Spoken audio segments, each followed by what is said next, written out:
Budget बहसमा फेरि पनि यहाँलाई स्वागत छ। जनबजेटमा आज हामीले विभिन्न अर्थविद, अर्थशास्त्री, नीति क्षेत्रका प्रतिनिधिहरूसँग खुला रूपमा छलफल गरिरहेका छौँ। यतिखेर विश्वव्यापी रूपमा कोरोना भाइरसको महामारी र लकडाउनको कारणले गर्दा मुलुकको अर्थतन्त्र सङ्कटमा पर्दै गएको छ। आर्थिक जीवन प्रभावित भएको छ।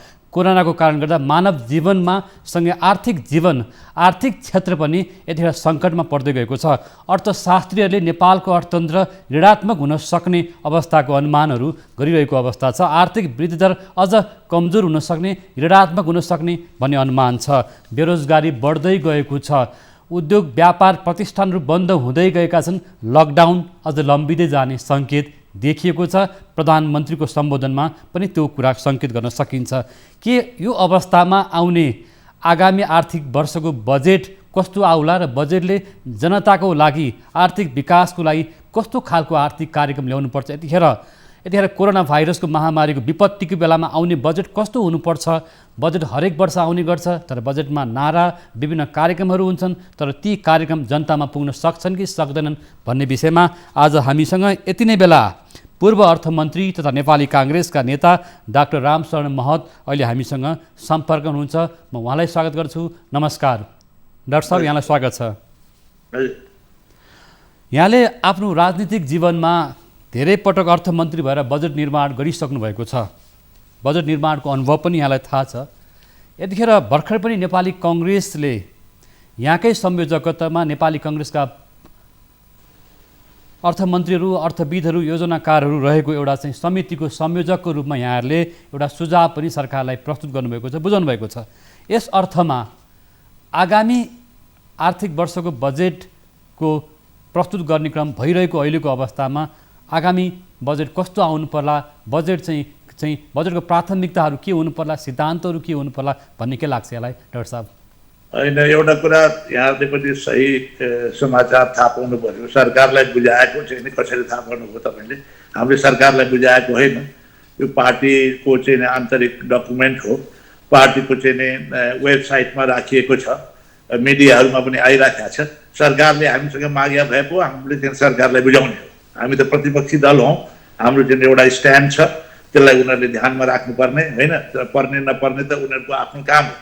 उनीहरूलाई चाहिँ नि हाम्रो चाहिँ नि दृष्टिकोणमा चाहिँ नि सम्मान राख्ने हो भने चाहिँ नि त यी प्रकाशित पनि छन्। हामीले चाहिँ नि अब त्यो वेबसाइटमै राखेका छौँ। हामीले चाहिँ सरकारलाई बुझाएको है, किनभने सरकारको आग्रहमा हो हामीले बुझाउने, त सरकारले कुनै पनि यस्तो आग्रह देखाएको छैन। यहाँहरूको चाहिँ सुझाव चाहिँ के छ त? आगामी बजेट कस्तो हुनु पर्ला, कस्तो आउनु पर्ला? यहाँको सुझाव यहाँकै संयोजकत्वमा यहाँले तयार गर्नुभएको छ प्रतिवेदन? होइन, कुरा के भने चाहिँ नि कुनै पनि बजेट प्रेजेन्टेसन गर्दाखेरि, प्रस्तुत गर्दाखेरि अब अहिलेको अवस्था के छ, अहिलेका समस्याहरू के छन्, देशका समस्याहरूका प्राथमिकताका विषयहरू के हुन् र अहिलेका हाम्रा कमी कमजोरीहरू के छन्। अब कमी कमजोरीलाई पनि ध्यानमा राख्नु, सम्बोधन गर्नु पर्यो। अनि देशका प्राथमिक क्षेत्रलाई पनि ध्यानमा राखेर चाहिँ नि बजेट बनाउनु पर्छ। जस्तो अहिले त अब कोरोना सङ्क्रमणले देशको अर्थतन्त्र पीडित छ, स्वास्थ्य क्षेत्र पीडित छ, सामाजिक जीवन अस्तव्यस्त भएको छ, आर्थिक जीवन अस्तव्यस्त भएको छ, स्वास्थ्य क्षेत्रमा चाहिँ नि ठुलो चाहिँ नि चोट पुगिरहेको छ। त्यसकारण चाहिँ नि यसलाई कसरी सुधार गर, त्यसमै प्राथमिकता त्यसै विषयमा हुनु पर्यो। रोजगारीका चाहिँ नि एकदम बेरोजगारी बढेको छ। खास गरेर चाहिँ नि अब तपाईँको चाहिँ जो तल्लो वर्गका जो आफ्ना चाहिँ यो श्रमको आधारमा चाहिँ जीवन निर्वाह गर्ने, जीवनयापन गर्ने व्यक्तिहरू थिए। खास गरेर चाहिँ नि तपाईँको अब गरिबी निवारण भन्दा गरिबीको रेखाभन्दा मुनिका चाहिँ उनीहरूले चाहिँ जो श्रमको आधारमा काम गरेर चाहिँ नि जीवन निर्वाह गर्ने, उनीहरूलाई चाहिँ श्रम गर्ने अवस्था पनि छैन। त्यस्तै गरेर विदेशबाट पनि अब ठुलो सङ्ख्यामा नेपालभित्र आइराखेका छन्। त्यसका रोजगारीको प्रवर्धन कसरी गर्ने, कहाँ गर्ने, त्यसलाई ध्यानमा राख्नु पर्यो। एकातिर कुन क्षेत्रमा चाहिँ नि रोजगारीका अवसरहरू सिर्जना हुन्छन्, ती अवसरहरू सिर्जना गर्नुपर्छ र साथसाथै चाहिँ कतिपयलाई राहत प्रदान गर्नुपर्छ। यो तल्लो वर्गका चाहिँ नि जस्तो महिलाहरू, त्यस्तै गरी चाहिँ बाल बच्चाहरू र चाहिँ नि तपाईँको खास गरेर चाहिँ नि यो अत्यन्त कष्टपूर्ण जीवन बिताइरहेकालाई चाहिँ नि अब राहतको व्यवस्था पनि गरिनुपर्छ, त्यो एउटा पक्ष। त्यस्तै अर्को पक्ष अब स्वास्थ्यको क्षेत्रमा कोरोना सङ्क्रमणबाट अहिले चाहिँ नि ठुलो चाहिँ नि धेरै त्रसित छन्। अब त्रसित छन्, अहिलेसम्म चाहिँ नि 700-800 चाहिँ नि सङ्क्रमित भइसकेको तथ्याङ्क आइसकेको छ। दिन प्रतिदिन उनीहरूको सङ्ख्या बढिराखेको छ। तर त्यसको लागि पनि जुन प्रकारको एउटा व्यवस्था गर्नु पर्थ्यो, स्वास्थ्यको क्षेत्रमा चाहिँ जुन प्रकारको चाहिँ सुविधाहरू चाहिन्थ्यो, जुन प्रकारको सेवा चाहिन्थ्यो, त्यसको पनि अभाव छ। क्वारेन्टाइनदेखि आइसोलेसनका चाहिँ बेड्सहरूदेखि त्यस्तै गरी अस्पतालको व्यवस्था त्यसमा धेरै कमजोर छन्। स्वास्थ्य चाहिँ कर्मीहरू लाई जुन प्रकारको चाहिँ सुविधाहरू चाहिन्थ्यो त्यसको पनि अब अहिले त अलिकति सुधार हुन थालेको छ, त्यसमा पनि कमी कमजोरी छ। त्यसै कारण स्वास्थ्यको क्षेत्रमा धेरै पूर्वाधारहरूको सुधार गर्नुको साथसाथै यो चाहिँ रोगको रोकथामको लागि उपचारको लागि गर्नुपर्ने, अब त्यसलाई प्राथमिकता दिनुपर्ने चाहिँ नि त्यो एउटा आवश्यकता हो, आवश्यकताको हिसाब। अब जस्तै एउटा कुरा यहाँलाई सोधिहालौँ, यतिखेर आउने बजेटले पनि पारदर्शिता कायम गर्न नसक्ने अनुमान गरिएको छ। राजनीतिक क्षेत्रमा अथवा सामाजिक विकास कोषको कार्यक्रममा बजेट विनियोजन हुँदैछ भन्ने कुरा आएको छ, विभिन्न समितिहरूका नाममा बजेट जाँदैछ भन्ने कुरा आएको छ। यो राजनीतिक क्षेत्रबाट आउने दबावका कार्यक्रमहरू चाहिँ ठेक्न अर्थमन्त्रीलाई गाह्रो हुने हो? होइन, त्यो त गाह्रो होला। मूल कुरो चाहिँ अहिलेको सुधार गर्नुपर्ने नै त्यही विषय हो। सुधार गर्नुपर्ने कार्यक्रमहरू चाहिँ नि साँच्चै अध्ययन गरेर, पर्याप्त होमवर्क गरेर, त्यसको आर्थिक पक्ष, सामाजिक पक्ष, प्राविधिक पक्षलाई अध्ययन गरेर चाहिँ नि कार्यक्रमहरू राखिनुपर्छ। तर राजनीतिक दबावका कारणले गर्दाखेरि अथवा क्षणिक राजनीतिक स्वार्थका लागि चाहिँ नि बिना अध्ययन, बिना तयारी चाहिँ नि ठुलो हल्लाखल्ला गरेर चाहिँ नि कृत्रिम रूपले बजेट बनाउने यो काम चाहिँ नि विगतमा सरकारको यो प्रवृत्ति छ। बढी प्रचारात्मक शैली छ वर्तमान सरकारको। कुरो अत्यन्त ठुलो गर्ने, लक्ष्यहरू ठुला ठुला राख्ने, बजेटलाई आर्टिफिसियल ढङ्गले चाहिँ नि कृत्रिम ढङ्गले ठुलो बनाउने, तर चाहिँ नि त्यसलाई पुरा गर्न नसक्ने, त्यसलाई पुरा गर्न लक्ष्यहरू हासिल गर्न सक्ने। वर्तमान बजेटको अहिले यो वर्तमान अहिलेको चाहिँ नि जस्तो आर्थिक वर्षको बजेटको पनि त्यही हालत छ। ठुलो 8.5% आर्थिक वृद्धि गर्ने, 1632-33 अरबको चाहिँ नि बजेट बनाउने, 20 लाख पर्यटनहरू ल्याउने, 1000 थप चाहिँ नि विद्युत चाहिँ 1000 मेगावाटको थप विद्युत गर्ने, अब अनेक 5 लाखका नयाँ रोजगारी सृजना गर्ने, अब राजस्व यति उठाउने, 1100-1200 अरब राजस्व उठाउने, अब अनेक लक्ष्यहरू थिए। ती लक्ष्यहरू चाहिँ नि कुनै पनि हासिल हुन सकेको छैन। र साथसाथै के छ भने चाहिँ नि अब तपाईँको यो कोरोना सङ्क्रमणभन्दा आएपछि त लक्ष्यहरू धेरै हासिल हुन नसक्ने स्वाभाविकै हो। तर त्योभन्दा अगाडि नै काम राम्रो भएका छैनन्, यी हासिल हुन सक्ने अवस्था छैन। त्यसकारण त्यसको साथसाथै के हुनुपर्छ भने प्रशासनिक क्षमता के छ, कार्यान्वयन गर्न सक्ने क्षमता के छ। त्यसकारण बजेट बनाउँदाखेरि चाहिँ नि कार्यान्वयन गर्न सक्ने हुनु पर्यो। र अर्को कुरो चाहिँ नि यहाँ डिफेक्ट के छ भने चाहिँ तपाईँको अब प्रशासनमा बढी खर्च गर्ने, विभिन्न कार्यालयहरू चाहिँ चाहिने नचाहिने कार्यालयहरू बनाएका छन्, समितिहरू बनाएका छन्, आयोगहरू बनाएका छन्। प्रशासनमा चाहिँ नि चाहिने नचाहिने अनि सुख सुविधाहरू वृद्धि भएको छ, सुख सुविधाहरू भत्ताहरू वृद्धि भएका छन्। अनि चाहिँ तपाईँको चाहिँ नि विलासी खालका चाहिँ नि तपाईँको चाहिँ नि गाडीदेखि चाहिँ नि हवाई त्यस्तै हेलिकप्टरदेखि लिएर चाहिँ नि हरेक ठाउँमा चाहिँ नि अनावश्यक रूपले चाहिँ नि अनुत्पादकशील क्षेत्रमा अनुत्पादित खर्च, उपभोगमुखी खर्चमा बढी भएको छ। यो हिसाबले गर्दाखेरि तपाईँको चाहिँ नि समग्रमा यो चाहिँ नि तपाईँको सरकारी खर्चको पुनरावलोकन गरेर त्यसको पुनर्संरचना गर्नुपर्छ। अनावश्यक खर्चलाई घटाउनुपर्छ, अनावश्यक कार्यालय आयोगहरू बन्द गरिनुपर्छ। भर्खरै सुकुम्बासी आयोग बनाएको यहाँलाई थाहा छ छैन, 500 जति चाहिँ राजनैतिक नियुक्ति सुख सुविधा अनेक हैसियत दिएर चाहिँ नि 500 जतिको राजनैतिक नियुक्ति दिएर चाहिँ नि वर्षमा अरबौं त कार्यालयमा मात्रै खर्च गर्ने गरेर चाहिँ नि बनाएका छन् अनावश्यक ढङ्गले। यस प्रकारको अनावश्यक उपभोगमुखी र चाहिँ नि अब चाहिँ नि खर्च गर्ने अनि पैसाहरू बाँडिदिने, निश्चित मापदण्ड होइ बाँड्ने, त्यसका वितरणमुखीहरू चाहिँ नि जस्तो अहिले के प्रधानमन्त्री रोजगार कार्यक्रम भनेर जथाभावी पैसा बाँडेको छन्, त्यसकारण यस प्रकारका चाहिँ नि अनि त्यस्तै योजनाहरू चाहिँ नि छान्दाखेरि पनि त्यसको प्रशस्त अध्ययन गरेको छैन।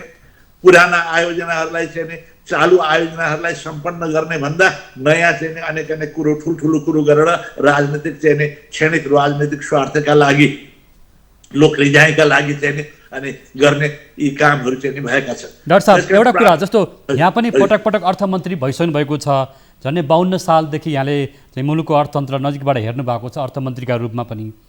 वास्तवमा आम नागरिकले बुझ्ने गरी जनताले बुझ्ने गरी हाम्रो अर्थतन्त्रको रोग चाहिँ के रहेछ, किन सधैँ चाहिँ भनौँ बेरोजगारी गरिबी कृषि भनिरहेको छौँ हामी होइन, तर पनि हुन सकिरहेको छैन। युवाहरू बाहिर गएको अवस्था छ, ठुलो सङ्ख्यामा चाहिँ कृषकहरूको जीवनस्तर माथि उठ्न सकिरहेको अवस्था होइन। प्रधानमन्त्रीले हिजो मात्र पनि देशवासीलाई सम्बोधन गर्दै आर्थिक प्याकेज ल्याइनेछ, त्यसको कार्यविधि बन्दैछ, आर्थिक समृद्धिको कार्यक्रम हामी ल्याउँछौँ, निजी क्षेत्र मैत्री कार्यक्रम आउँछ, निजी क्षेत्र ढुक्क हुनुहोस् भन्नुभएको छ। चाहिँ यसो भनिरहँदा वास्तवमा यी सबै कुराहरू व्यवहारमा चाहिँ किन आउन सक्दैनन् भन्ने प्रश्न गरेँ मैले। सुन्नुहोस् न, नेपालमा चाहिँ नि यो सङ्कट आएको होइन हेर्नुहोस् विगतमा। अहिले केही वर्षदेखि चाहिँ नि अलिकति नीतिगत रूपमा चाहिँ नि व्यावहारिक रूपमा अलिकति कमी कमजोरीहरू देखिएका छन्। तर नेपालले विगतको चाहिँ दुई तीन दशकदेखि अढाई दशकदेखि जति काम भएको छ नेपाललाई अन्तर्राष्ट्रिय चाहिँ नि क्षेत्रहरूले पनि यसलाई निकै राम्रो भनेका छन्। रोजगारीका अवसरहरू सिर्जना यहाँ नभएका होइन, तर नेपालीलाई आफ्नो ठाउँमा काम गर्न नचाहने, आफ्नो खेती गर्न नचाहने, नेपालमा को उद्योग धन्दामा काम गर्न नचाहने, नेपालको चाहिँ नि तपाईँको अब श्रममा जस्तो निर्माणमा काम गर्न चाहने, नेपालमा पनि चाहिँ नि विदेशबाट आएका कति काम गर्ने छन्। यहाँ चाहिँ नि 4, 5, 7 लाख 10 लाख चाहिँ नि विदेशबाट आएका काम गर्नेहरू होला। नेपालका फ्याक्ट्रीहरूमा, तराईका फ्याक्ट्रीहरूमा चाहिँ नि आधा जस्तो विदेशबाट काममा आएका छन्। त्यस्तै गरी नेपालको निर्माण क्षेत्र हेर्नुहोस्, त्यहाँ अधिकांश भारतबाट आएका छन्, बङ्गलादेशबाट आएका छन्, चीनबाट आएको छन्। नेपालबाट मात्रै रेमिट्यान्स जाने 300-400 अरब रेमिट्यान्स विदेशमा जान्छ, 300 अरब जति त भारतमै जाने तथ्याङ्कहरू छन्। त्यसकारण नेपालमा रोजगारीका अवसरहरू नभएका होइन, तर नेपालीहरू आफ्नो चाहिँ ठाउँमा चाहिँ नि श्रम गर्न चाहन्, तर विदेशमा अब गएर चाहिँ नि श्रम हुने बाध्यता पनि छ नि। अब प्रकारको रोजगारी नपाए कारण गर्दा बाहिर जानुपर्ने एउटा बाध्यता पनि छ डाक्टर साहब। होइन, कतिपयलाई बाध्यता पनि होला, कतिपयलाई अब तपाईँलाई थाहा छ ग्रामीण क्षेत्रमा अहिले चाहिँ नि जनशक्तिको श्रम शक्तिको अभाव छ। युवाहरू नभएको हुनाले बुढाबुढीले काम गर्न बाध्य भएका छन्। कतिपय खेतीपाती बाँझो छन्, त्यहाँ रोजगारी अवसर नभएका त होइन। त्यस्तै गरेर त तराईको फ्याक्ट्रीहरूमा विदेशबाट मान्छे आउँछन्। त्यसकारण चाहिँ नेपालमै काम गरेर बस्नको लागि इन्करेज प्रोत्साहन पनि गर्नु पर्यो। एक दोस्रो कुरो चाहिँ के भने चाहिँ तपाईँको स्किल क्रिएट गर्नु पर्यो। त्यसको लागि श्रमसिप क्रिएट गर्नु पर्यो, जसले गर्दाखेरि विदेशबाट आउने जो मान्छेहरू छन् त्यसलाई प्रतिस्थापन गर्न सकियोस्। नेपालीहरूले नै त्यो सिप जानेको छन् भने चाहिँ नि विदेशीहरूलाई नेपालीहरूलाई नै गराउने, विदेशबाट आउन नजाने। त्यसकारण रोजगारीका कार्यक्रमहरूमा सिप निर्माण गर्ने, बजारको आवश्यकता अनुसार आर्थिक क्षेत्रका विभिन्न क्षेत्रमा चाहिँ नि जुन प्रकारका सिपहरू चाहिन्छन्, जुन प्रकारका ज्ञानहरू चाहिन्छन्, त्यो सिर्जना गर्नु पर्यो। त्यो सिर्जना गर्ने बित्तिकै बजारमा तिनीहरू एब्जर्भ हुन सक्छ। जस्तो नेपालमा खेतीको कृषिको ठुलो सम्भावना छ। नेपालमा चाहिँ हामी अब कृषि प्रधान मुलुक भन्छौँ, तर चाहिँ नि 200 अरबभन्दा बढीको चाहिँ नि कृषिका वस्तु विदेशबाट आउँछन्। अब खाद्यान्न मात्रै 50-60 अरबको चाहिँ खाद्यान्न विदेशबाट आउनुपर्ने अवस्था छ, किनभने चाहिँ नि हाम्रो उत्पादकत्व कम र चाहिँ खेतीपातीमा कतिपय बाँझो हुने, त्यसपछि ध्यान छैन। त्यसपछि नेपालको अर्को यो जो बायोडाइभर्सिटी छ, एग्रो इकोलोजिकल डाइभर्सिटी छ, त्यसले गर्दा हर प्रकारका चाहिँ नि उन्नत जातका चाहिँ नि फलफुलहरू, महँगा फलफुलहरू, विदेशमा बजारमा जान सक्ने फलफुलहरू यहाँ उत्पादन हुन सक्छ। ती क्षेत्रलाई चाहिँ नि अब हामीले प्रमोसन गर्नुपर्छ, अगाडि बढाउनुपर्छ, जसले गर्दाखेरि रोजगारीका अवसरहरू पनि प्रशस्त सिर्जना हुन सक्छन्। देशलाई आत्मनिर्भर बनाउनेको साथै विदेशी बजारमा पनि चाहिँ नि तपाईँको आफ्ना वस्तुहरू चाहिँ नि विदेशी बजारमा पनि पुर्याउन सक्ने, अब निर्यात बढाउन सक्ने त्यसका सम्भावनाहरू चाहिँ नि, त्यसका प्रस्पेक्टहरू धेरै छ। डाक्टर महत, जस्तो हिजै पनि प्रधानमन्त्रीको सम्बोधनमा विदेशमा रहेका नेपाली दाजुभाइ दिदीबहिनीहरू चाहिँ अब फर्किएको अवस्थामा कृषि क्षेत्रमा अथवा युवा उद्यमशीलतामा लगाउनको लागि सरकारले केही आर्थिक प्याकेजहरू ल्याउने तयारी गरिरहेको छ, कार्यविधि बन्दैछ भन्नुभएको छ। त्यसको आधार देख्नुहुन्छ यति बेला? होइन, त्यो त ठिक हो, त्यसलाई मैले बेठिक भन्दिनँ। त्यो गर्नुपर्छ भनेर हाम्रै रिपोर्टमा हेर्नुहोस्, हिजो अस्ति चाहिँ जो रिपोर्ट आएको छ, हामीले चाहिँ हाम्रो आर्थिक नेपाली काङ्ग्रेसको आर्थिक समितिले जो प्रस्तुत गरेको छ, त्यसमा चाहिँ यो रोजगारीको सम्भावना भएको नेपालको कृषि हाम्रो विकासको लागि यो जो आर्थिक क्षेत्र जो चाहिँ सम्भावना धेरै भएको आर्थिक क्षेत्र, यो मैले अघि भर्खरै भने जो बायोडाइभर्सिटी नेपालमा छ, जो चाहिँ भौगोलिक विविधता छ, त्यस्तै कारण चाहिँ जैविक विविधता छ, यसले गर्दाखेरि धेरै सम्भावना छ। मैले त पटक पटक भन्छु के भने नेपाल त यो साउथ एसियाको एग्रो पावर हुनसक्छ, किनभने यति सीमित जमिनमा यति विविध प्रकारको चाहिँ नि एउटा भौगोलिक अवस्था छ। हिमालको उच्च हिमालदेखि लिएर ट्रपिकल क्लाइमेट भएको तराईसम्म छन् भनेपछि हरेक प्रकारका चाहिँ नि उत्पादन, कृषि उत्पादन यहाँ हुन सक्छ। त्यसको शक्तिको रूपमा हामी विकसित हुन सक्छौँ। जलस्रोतको शक्ति मात्रै होइन, क्लिन इनर्जीको पावर हाउस मात्रै होइन, एग्रो पावर पनि चाहिँ हामी बन्न सक्छौँ। त्यसको लागि त्यो क्षेत्रमा लगानी वृद्धि गर्नको लागि, त्यो क्षेत्रमा तालिम गर्नको लागि, त्यो क्षेत्रमा सरकारले चाहिँ नि खर्च गर्नको लागि यो गर्नुपर्छ भनेर हामीले पनि धेरै सिफारिस गरेका छौँ। सरकार पनि त्यो ठिक हो, यहाँले जोड्न चाहे नेपाल मात्रै भनेर हुँदैन, व्यवहारमा पनि ल्याउन सक्नुपर्छ। नेपाल कृषि क्षेत्रको एग्रो पावर हुनसक्छ अथवा कृषि क्षेत्रको धेरै सम्भावना छ भनिरहँदा, यहाँले त्यो कुरा भनिरहँदा अथवा बजेटमा नीति तथा कार्यक्रममा आउँदै गर्दा एकजना किसानको छोराछोरीले अथवा छोराले चाहिँ ब्याङ्कबाट सहज रूपमा कृषि कर्जा नपाएको अवस्था छ, कृषि उद्यमशीलताको अवस्था छैन र अहिले पनि गाउँघरमा मलखातको समस्या छ, कृषि मलको अभाव छ, रासायनिक मलको अभाव छ। किसानको जीवन त उस्तै छ नि, हिजो पनि त्यस्तै थियो। हो, त्यसै भए त मैले भने त्यसै जोड दिनु पर्यो। समयमा चाहिँ नि अब अहिले तपाईँको चाहिँ नि अब खेती गर्ने धानको चाहिँ धान रोप्ने बेला भएको छ। अब चाहिँ नि मलखातको अभाव छ, उच्च खालको चाहिँ नि बिजनको लागि सरकारले चाहिँ नि सहयोग पुर्याउनु पर्यो, उपलब्ध पुर्याउनु पर्यो। त्यस्तै गरेर मेकानाइजेसन, त्यसलाई चाहिँ नि मेसिनीकरण गर्ने काम पनि गर्नु पर्यो। त्यस कारण भूमिको प्रोडक्टिभिटी हाम्रो जस्तो कृषि वस्तुहरूको उत्पादकत्व बढाउनको लागि सरकारले एकातिर ध्यान दिनु पर्यो, सहयोग पुर्याउनु पर्यो। अब कम ब्याजमा कतिपय ठाउँमा छुट दिएर चाहिँ नि ऋण उपलब्ध गराउनु पर्यो। म नै अर्थमन्त्री हुँदाखेरि 5% चाहिँ नि सरकारले चाहिँ ब्याज अनुदान गर्ने, जसले गर्दाखेरि चाहिँ नि कृषि व्यवसाय सुरु गर्नेले चाहिँ नि 5% आफूले ब्याज तिरेर अरू बाँकी 4-5% सरकारले चाहिँ नि बेहोर्ने भनेर त्यो पनि सुरु भएको थियो।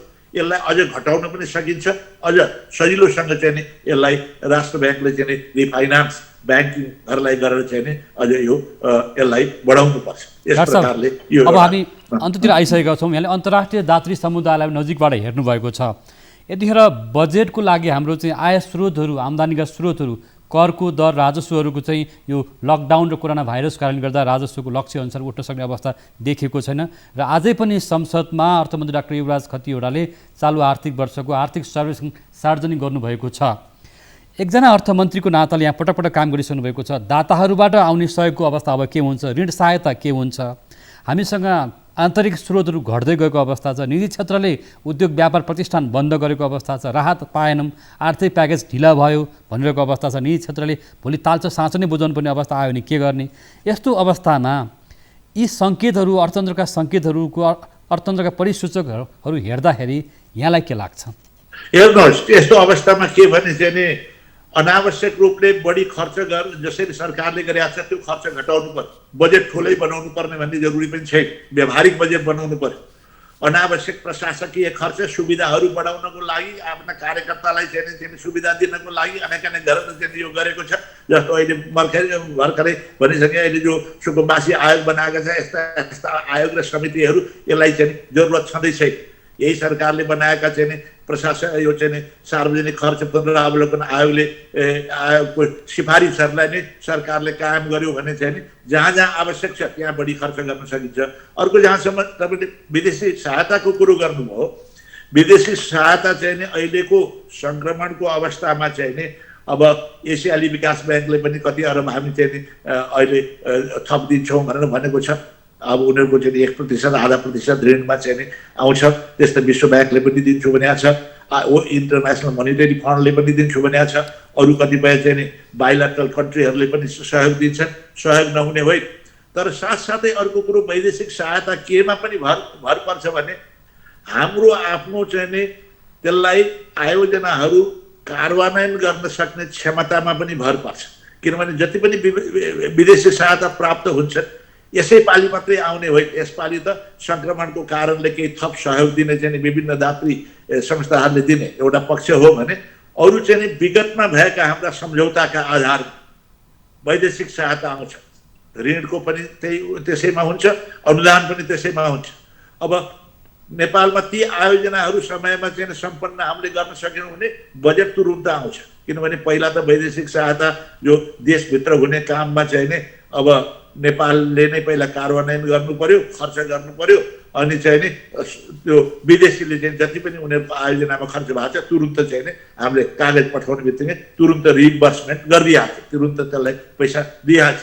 तर हामीले कामै गर्न सकेनौँ, कार्यान्वयन नै गर्न सकेनौँ भने चाहिँ अनि विदेशबाट पैसा आउने त कुरो भएन।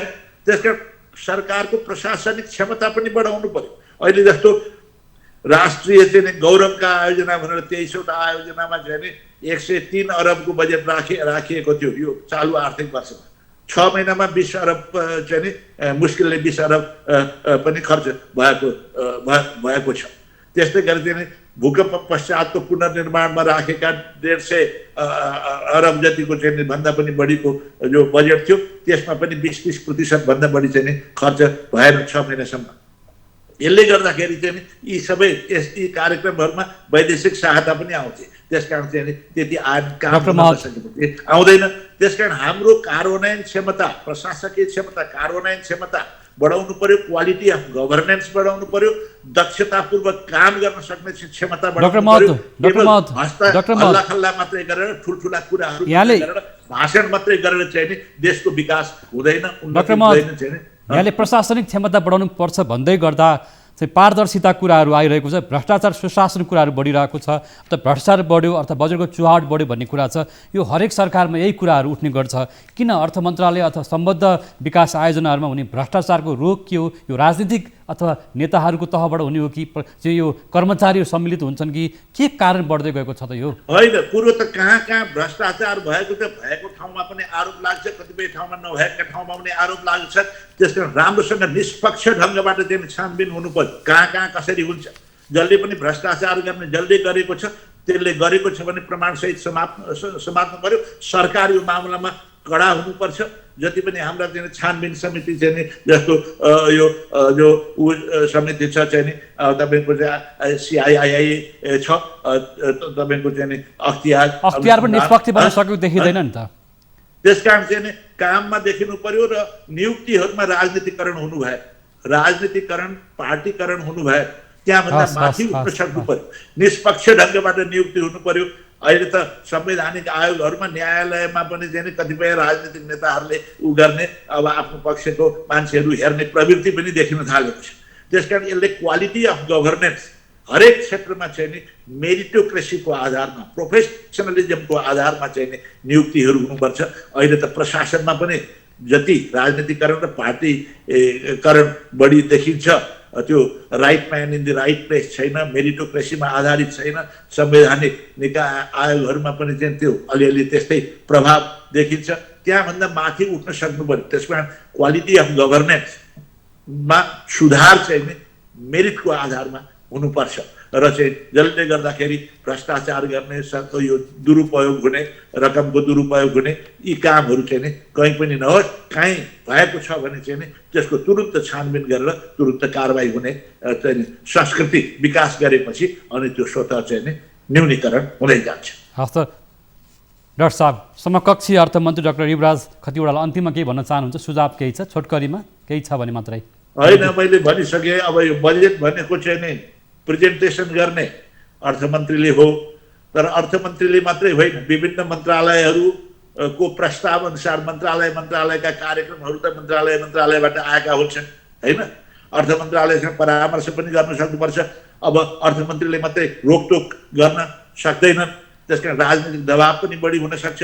त्यसकारण चाहिँ नि तर अर्थमन्त्रीले यी सब मामलामा अलिकति अडान लिइदिनुपर्छ। अनावश्यक ठाउँमा खर्च भयो भने चाहिँ खर्च प्रस्तावहरू आयो भने त्यसलाई रोक्न पनि सक्नुपर्छ। दक्षतापूर्वक काम हुन सक्ने चाहिँ नि ठाउँहरूमा चाहिँ नि बजेट राख्ने, प्राथमिकताको आधारमा बजेट राख्ने, चालु योजनाहरूलाई चाहिँ सम्पन्न गराउने। र अर्को कुरो चाहिँ के छ भने हामीसँग अहिले 3 तहका सरकार छ। 3 तहको सरकारले आफ्नो आफ्नो क्षेत्रमा चाहिँ नि जिम्मेवारी छ। त्यो जिम्मेवारी पुरा गराउनको लागि चाहिँ नि अब उनीहरूको क्षमता अभिवृद्धितिर जानु पर्यो। इन्स्टिट्युसन बिल्डिङ कमजोर छ, किनभने अब तलको सरकारहरूको चाहिँ नि त नयाँ भर्खर चाहिँ नि संरचना बनेको छ। त्यो संरचना चाहिँ नि कुललाई दक्षता बढाउनु पर्यो, तिनीहरूलाई उपयुक्त चाहिँ नि प्रशिक्षण पनि हुनु पर्यो। त्यसकारण चाहिँ नि उनीहरूलाई इन्स्टिट्युसन बिल्डिङ तर्फ अहिले ध्यान दिनु पर्यो, जसले गर्दाखेरि आफ्नो आफ्नो क्षेत्रमा संविधानले जुन जुन अधिकार दिएको छ, त्यसलाई जुन जुन म्यान्डेट दिएको छ, त्यसलाई राम्रोसँग चाहिँ नि उनीहरूले पुरा गर्न सकुन्। र अनि तर यहाँले प्रादेशिक सरकार भन्दै गर्दा अझै पनि आफ्नो अधिकार क्षेत्रको बारेमा जुन अहिले ठाउँ ठाउँमा विवाद छ, त्यसलाई क्ल्यारिफाई गर्नलाई चाहिँ नि आवश्यक कानुनहरू बनाउने अनि नियमहरू चाहिँ नि नियमावलीहरू बनाउने स्पष्ट हुनु पर्यो। अब चाहिँ नि आफ्ना अधिकार क्षेत्रका बारेमा चाहिँ नि केन्द्र र प्रदेशको र चाहिँ नि तपाईँको स्थानीय सरकारको बिचमा विवाद नआओस्, त्यसलाई क्ल्यारिफाई गर्नु पर्यो। र साथसाथै क्षमता पनि चाहिँ नि सबै तहका सरकारको क्षमता पनि चाहिँ नि बढाउनको लागि इन्स्टिट्युसन बिल्डिङमा ध्यान दिनु पर्यो। हस् त डाक्टर साहब, यहाँको समय र विचारको लागि धन्यवाद। हस्, मेरो पनि धन्यवाद। अहिले हामीसँग हुनुहुन्थ्यो नेपाली काङ्ग्रेसका नेता पूर्व अर्थमन्त्री डाक्टर रामशरण महत। बजेट निर्माण गर्दा अर्थमन्त्री कतिको राजनीतिक दबावमा हुन्छन् या अर्थमन्त्रीले कस्तो खालको निर्णय गर्नुपर्छ भन्ने विषयमा डाक्टर महतले बताइसक्नु भएको छ। प्रादेशिक संरचनामा मुलुक गइसकेको अवस्थामा बजेटको बाँडफाँड न्यायोचित तरिकाले हुनु पर्यो र सुशासन कायम राख्न सक्नु पर्यो, अनि मात्रै चाहिँ जनताको लागि बजेट पुग्न सक्छ भन्ने अवस्था आएको छ। र जनबजेटको यो बहसलाई हामी निरन्तरता दिनेछौँ। र आजको यो कार्यक्रम, यो श्रृङ्खला भने अहिले यति नै।